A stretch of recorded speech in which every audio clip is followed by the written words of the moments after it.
match ဒီကစားကြည့်ရှုနေကြတယ်အားလုံးဝနာရှင်ပြည်သူများလုံးပဲမင်္ဂလာပါမိခဲအာတီတိုင်းအာဆင်နယ်အသင်းကတော့အခုလေးဒီမဲ့ဘန်လီအသင်းကိုကိုင်ဟာဗတ်စ်ကတလုံးတဲ့တော့သွင်းကိုနဲ့အတူတကူဂုံကြီးဆိုရရလက်နဲ့နိုင်ရရှိခဲ့ပြီးတော့ Premier League Title Champion ဖြစ်ဖို့အတွက်ဒါတပွဲအကွာကိုရောက်ရှိလို့လာခဲ့ပြီးဖြစ်ပါတယ်အဲကြောင့်ဒါ Manchester City အသင်းထက်တပွဲပိုကစားပြီးတော့ Arsenal အသင်းကဒါအမှတ်ပေးစရာမှာတပွဲအလိုပေါ့နော်ဒါ Premier League ရာသီပိတ်ကစားဖို့တပွဲအလိုမှာဒုတိယနေရာမှာရှိနေတဲ့ Manchester City အသင်းထက်တပွဲပိုကစား9မှတ်ဖြတ်ပြီးတော့ဒါ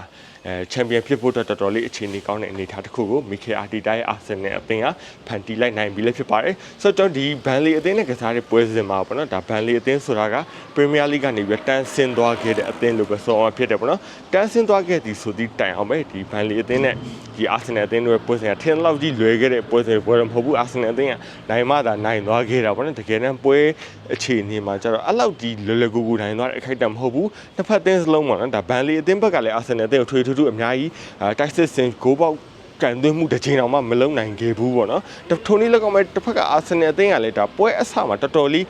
းကျွန်တော်ဒါ nervous ဖြစ်နေရလို့ပဲဆိုမှဖြစ်တယ်ပေါ့နော်ဒါပွဲတန်ရှင်ကြောင့်ပဲပြောမလားပွဲဖိအားလို့ပဲဆိုမလားပေါ့နော်ဒါအာဆင်နယ်အသင်းကတော်တော်လေးဒါဖိအားများနေခဲ့ပြီးတော့ပထမပိုင်း10မိနစ်နောက်ပိုင်းလောက်ကြာမှာနော်ဒါပွဲဆလို့10မိနစ်နောက်ပိုင်းကြာတော့မှပဲစပြီးတော့ပွဲတွေကိုအာဆင်နယ်အသင်းကပြန်လည်ရောက်ရှိလာတယ်လို့ပဲဆိုမှဖြစ်တယ်ကျွန်တော်ဒီနေရာမှာပေါ့နော်ဒါပွဲထွက်ကစားသမားဆင်းမှာဆိုလို့ချင်းလေနီးပြမီခဲအာတီတာကကျွန်တော်ဒါ Declan Rice ကို single pivot နေရာမှာအသုံးပြုထားပြီးတော့သူ့ရဲ့အရှိမဒီ Captain Martin Odegaard နဲ့ Ibrahim Akzi ဒီနှစ်ယောက်ကိုထားတာဒါထူးခြားခြားလို့ပဲဆိုတော့ဖြစ်တယ်ပေါ့နော်ကျန်တဲ့နေရာမှာကျွန်တော်ဒါ Mike Lewis ကလူခဏပြန်အောက်ထားပြီးတော့ကျွန်တော်ဒီနောက်တန်းမှာဆိုလို့ရှိရင်လေဒါပုံမှန်ဆက်ရက်ဖြစ်တဲ့ David Raya ကိုဂိုးသမားနေရာမှာအသုံးပြုထားပြီးတော့ဒီ Muscara ပေါ့နော်ဒါဘန်ဝိုက်ကိုဘန်ဝိုက်ကိုဂျူလန်တင်မောက်ထန်ရောက်သွားတာဖြစ်တဲ့အတွက်အဲ့နေရာမှာ Muscara အသုံးပြုပြီးတော့ William Saliba Gabriel Magalhaes ကို center back နေရာမှာအသုံးပြုပြီးတော့ Bebe Chamara Calafiori side ဒီဇာလမိုင်းနဲ့ပဲပွဲထွက်ကစားကြည့်ခဲ့တာဖြစ်တယ်အထောင်တိုက်စုမှုနေရာမှာတော့ Vida Yogres အစား Kai Havertz ကိုအသုံးပြုသွားခဲ့ပြီးတော့ဒီပွဲစဉ်ရဲ့တလုံးတည်းသောအနိုင်ဂိုးကိုလည်း Kai Havertz က Arsenal တင်း set piece မှာတစ်ဆင့်ပေါ့နော်ဒါကောင်းတိုက်သွင်းယူပေးတာခဲ့တာလည်းဖြစ်တယ်အဲ့ဒါလို့ရှိရင် Arsenal တင်းကထွေထူး chance creation အပိုင်းမှာဘာမှတိတ်ပြီးမလုပ်နိုင်ဘူးလို့ဆိုမှဖြစ်တယ်ဒီနေရာမှာကျွန်တော်ဒါပထမပိုင်းမှာ Lionel Trossard ရဲ့ဒါတိုင်ထိသွားတဲ့ကန်ချက်တစ်ခုရှိမယ်ပလစ်ရှင်ကျွန်တော်ဒါပထမပိုင်းပြီးကန်ဒီမှာ Bukayo Saka ရဲ့ဒါ white ပြီးတော့ကန်ချက်ပေါ့နော် white ကန်ချက်ကကျွန်တော်ဒီဂိုးလုံးမဖြစ်သွားတဲ့တစ်လုံးရှိမယ်ဒုတိယပိုင်းမှာဆိုလို့ရှိရင်လည်း Ibrahim Akzi ရဲ့half volley ပေါ့နော်အဲ့တစ်လုံးရှိမယ်ဒါလောက်ပဲလို့ကျွန်တော်အနေနဲ့ထင်တယ်ဒါလို့ရှိရင် Arsenal တင်းကလည်း chance ကိုတိတ်ပြီး creation ဘိုင်းမှာအားနေခဲ့တယ်တစ်ဖက်က Burnley တင်းကတော့ပြောစရာမလိုဘူးပေါ့နော်ဒါ short target တောင်0ဖြစ်တဲ့အထိဒါ Burnley တင်းကလည်း Arsenal တင်းကိုဘာမှထွေထူးချင်းချောက်မှုမလုပ်နိုင်ခဲ့ဘူးဒီနေရာမှာကျွန်တော်ဒါ Arsenal တင်းကလည်းဒါ clean sheet တစ်ချိန်ထပ်ပြီးရရှိခဲ့တာလည်းဖြစ်တယ်ပေါ့နော်ဒီ clean sheet ဟာဆိုတော့ဖြင့် Arsenal အသင်းအတွက် Premier League မှာဒါ16ချိန်ရောက်ပေါ့နော်ဒါ clean sheet ရခဲ့တာဖြစ်ပြီးတော့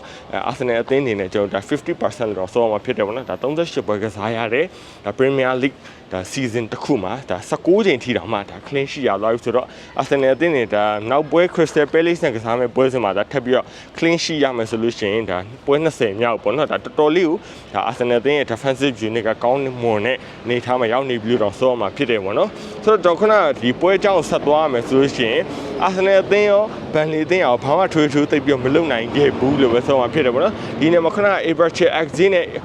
Captain Odegaard တို့ကိုတွေ့လိုက်တဲ့အတွက်ဒီနေ့အောက်စီကဘောလုံးနေရပေါ့နော်ဒါချက်ချင်းဘယ်လိုပြောမလဲမြန်မထွက်ဘူးလို့ပဲဆိုအောင်ဖြစ်တယ်ပေါ့နော်ဒါ Odegaard ဆိုလို့ရှိရင်လည်းဘောလုံးကင်တာအရန်ကြာတယ်သူ့အနေနဲ့ကန်ချက်တစ်ချက်ရရှိခဲ့တယ်ပေါ့နော် Trossard ပေးရထင်တယ်ပထမပိုင်းမှာ Trossard ပေးလိုက်တဲ့ဘောလုံးကိုဒါအလွတ်ကြီးပဲနော်ဒါအလွတ်ကြီးကန်ရတဲ့နေရာမှာကျွန်တော်ဒါ half chance တက်ပို့တဲ့အခိုက်အတန့်ကို Odegaard ရရှိခဲ့တယ်ဆိုပေမဲ့လေဒါလူထိအောင်ကန်ခဲ့တယ်ပေါ့နော်တစ်ဖက်က Burnley အသင်းရဲ့နောက်တန်းကစားသမားတွေကိုထိအောင်ကန်သွားခဲ့တယ်ဆိုတော့ဒီ Odegaard လည်းဒီပွဲမှာတိတ်ပြီးတော့မကောင်းဘူးလို့ပဲဆိုအောင်ဖြစ်တယ်နော်ပြီးခဲ့တဲ့ပွဲကတော့ Odegaard ကတကယ်ဟိုဒါ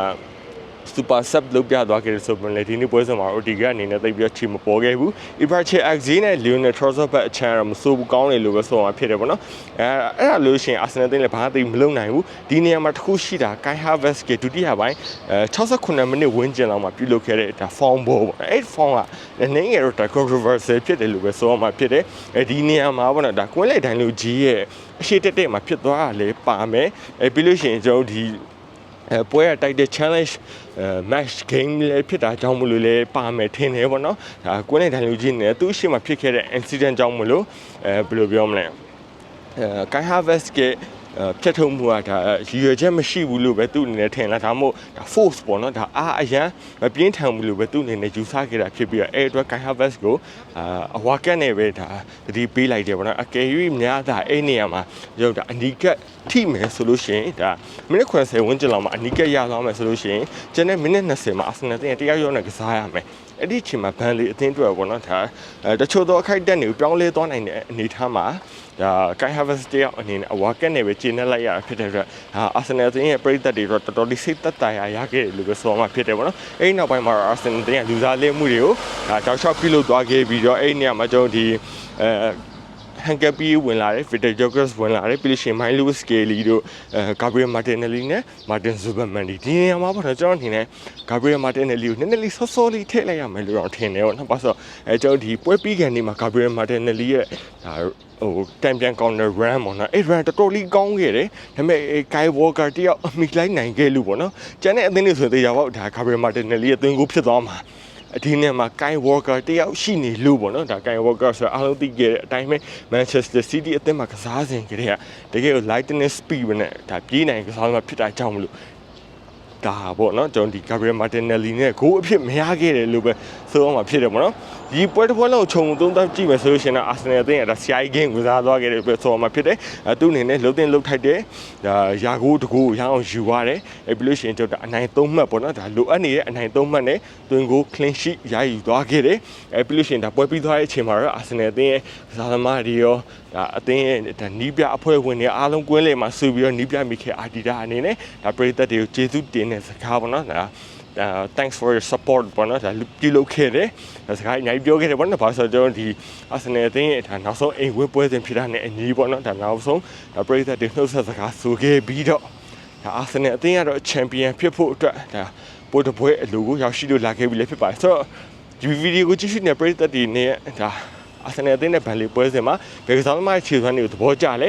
ကျွန်တော်အနေနဲ့တော့ဒါ Ibrahimovic မစိုးဘူးပေါ့နော်ဒါ Kai Havertz နဲ့လှုပ်တင်လှုပ်ထိုက်တဲ့အတွင်းကိုတကူတွင်းယူပြီးတော့အတွက်ကျေးဇူးတင်တယ်ဘူကာယိုဆာကလည်းဒါပြတင်ပြထိုက်တဲ့ခြေစွမ်းတစ်ခုပြသခဲ့လို့ပဲကျွန်တော်အနေနဲ့ဆိုလိုချင်တယ်ပေါ့နော်ဆိုတော့ဒီဗီဒီယိုလေးကြည့်ရှုနေတဲ့ပရိသတ်တွေလည်းကိုယ့်ရဲ့အမြင်လေးတွေကို Pop Up Mouse ဆောင်ဝင်အောင်ဆွေးနွေးပြတော့မြတ်ရခံခြင်းနဲ့ပဲနောက်ထပ်ဗီဒီယိုမှာပြန်လည်ဆုံတွေ့ကြပါစို့ခင်ဗျာ